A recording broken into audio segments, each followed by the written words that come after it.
ఒక రైట్ కోఫౌండర్ని ఎలా చూస్ చేసుకోవాలి? స్టార్టప్ చేయడం, బిజినెస్ స్టార్ట్ చేయడం ఒక ఇల్లు కట్టడం లాంటిది. రైట్ టూల్స్, రైట్ డిసిజన్ ఎంత ఇంపార్టెంటో ఒక రైట్ పర్సన్ కూడా అంతే ఇంపార్టెంట్. సో కోఫౌండర్ని చూస్ చేసుకోవడం చాలా ఇంపార్టెంట్ డిసిజన్ ఎంటర్‌ప్రెన్యూర్ జర్నీలో. సో ఈ వీడియో ఫుల్గా చూస్తే ఒక కోఫౌండర్ని ఎలా చూస్ చేసుకోవాలో అర్థమవుతుంది. స్టిల్ ఎండ్ వరకు ఈ వీడియో చూడండి, మీకే అర్థం. అసలు కోఫౌండర్ ఎందుకు ఇంపార్టెంట్? ఈ వరల్డ్లో ఉన్న మోస్ట్ సక్సెస్ఫుల్ స్టార్టప్స్ అన్నీ సింగిల్ పర్సన్ అయితే స్టార్ట్ కాలేదు. May 2% or more. For example Steve Jobs and Steve వన్జియాక్ and Larry Page or Sergey Brin. ఒక కోఫౌండర్ని నీ విజన్, నీ స్కిల్స్, నీ మోటివేషన్, నీ వర్క్లోని బ్యాలెన్స్ చేయడానికి కావాలి. ఒక టఫ్ టైంలో ఒక మంచి మోటివేషన్లా ఉంటాడు. ఓకే, నౌ ఒక పర్ఫెక్ట్ కోఫౌండర్ని ఎలా చూస్ చేసుకోవాలి? కోఫౌండర్ కన్నా ముందు నిన్ను నువ్వు ఒక 3 క్వశ్చన్స్ అడుక్కో. ఫస్ట్, నా స్ట్రెంగ్త్ ఏంటి? సెకండ్, నాకు ఏ స్కిల్స్ లేవు స్టార్టప్కి యూజ్ అయ్యేవి? థర్డ్, నన్ను ఎలాంటి పర్సన్ కంట్రోల్ చేయగలడు, బ్యాలెన్స్ చేయగలడు? అర్థమైందా? ఫర్ ఎగ్జాంపుల్, నువ్వు కోడింగ్ బాగా చేస్తావు, నీకేం కావాలి? ఒక గ్రేట్ బిజినెస్ స్ట్రాటజీస్ ఉన్నోడు కావాలి.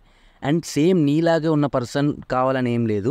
నువ్వు ఎక్కడైతే వీక్ అవుతావో అక్కడ నీకు వాల్యూ యాడ్ చేసేవాడు కావాలి. అండ్ ఒక మిస్టేక్ అయింది ఆర్ లాస్ వచ్చింది, నీ వల్లేరా ఇది, లేదు నీ వల్లేరా ఇది అని గొడవపడే బదులు సో ఇప్పుడు ఏం చేద్దాం, సాల్వ్ ఎలా చేయాలి అని అడిగే వాళ్ళు కావాలి కోఫౌండర్.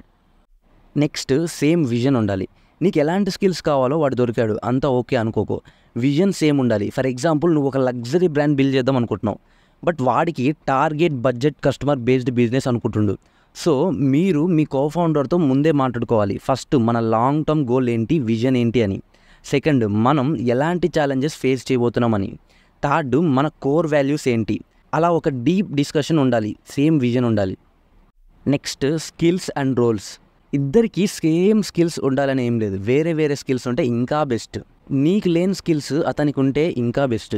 సో ఎగ్జాంపుల్గా, నీకు టెక్నికల్ స్కిల్స్ ఉన్నాయి, మీ కోఫౌండర్కి బిజినెస్ స్కిల్స్ ఉంటే ఇంకా బెస్ట్.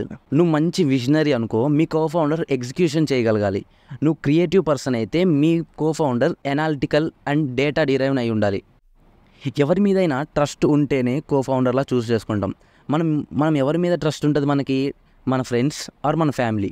బట్ ట్రస్ట్ ఉంటే సరిపోదు, ట్రస్ట్ ఉంటే కోఫౌండర్ అనుకోవద్దు. ఫస్ట్, ఓపెన్ కమ్యూనికేషన్ ఉండాలి. సెకండ్, ట్రాన్స్పరెన్సీగా ఉండాలి. ఒక మంచి కమ్యూనికేషన్ ఉండాలి, ఒకరి మాట ఒకరు వినాలి, కంఫర్టబుల్గా ఫీడ్బ్యాక్స్ ఇవ్వాలి, తీసుకోవాలి. నేను కోఫౌండర్ రా, నా ఐడియా రా ఇది అని గర్వం ఉండొద్దు. నేనెందుకు నీ మాట వినాలి, నేను ఫౌండర్ అనే మాట అనే వాళ్ళతో వద్దు. కోఫౌండర్ డిసిషన్స్ కూడా రెస్పెక్ట్ ఇచ్చే వాళ్ళు అయితే బెస్ట్. అండ్ డైరెక్ట్గా ఫుల్ కోఫౌండర్ రిలేషన్షిప్లోకి పోయే ముందు మీరు ఒక చిన్న ప్రాజెక్ట్స్ చేయొచ్చు. మీ ఇద్దరు కలిపి ఏదో ఒక చిన్న ప్రాజెక్ట్లో వర్క్ చేస్తే మీకు ఐడియా వస్తుంది. అతను ఛాలెంజెస్ ఎలా ఫేస్ చేస్తున్నాడు, అతను నాకు ఎలా యూజ్ అవుతుండు, అతని స్కిల్స్ ఏంటి, నా స్కిల్స్ ఏంటి అని అర్థమవుతుంది. నువ్వు ఎలా హెల్ప్ అవుతావు, అతను నీకు ఎలా హెల్ప్ అవుతాడో నీకు అర్థమవుతుంది.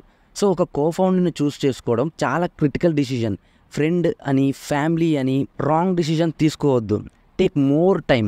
అండ్ మళ్ళీ ఒకసారి చెప్తా వినండి. ఫస్ట్, నీ గ్యాప్స్ ఏంటో చూసుకో. సెకండ్, సేమ్ విజన్ ఉండాలి. థర్డ్, డిఫరెంట్ స్కిల్స్ ఉంటే బెస్ట్. ఫోర్త్, ఒకరి డిసిజన్స్ ఒకరు రెస్పెక్ట్ ఇచ్చుకోవాలి. ఫిఫ్త్, ట్రస్ట్ ఉండాలి, ఓపెన్ కమ్యూనికేషన్ ఉండాలి.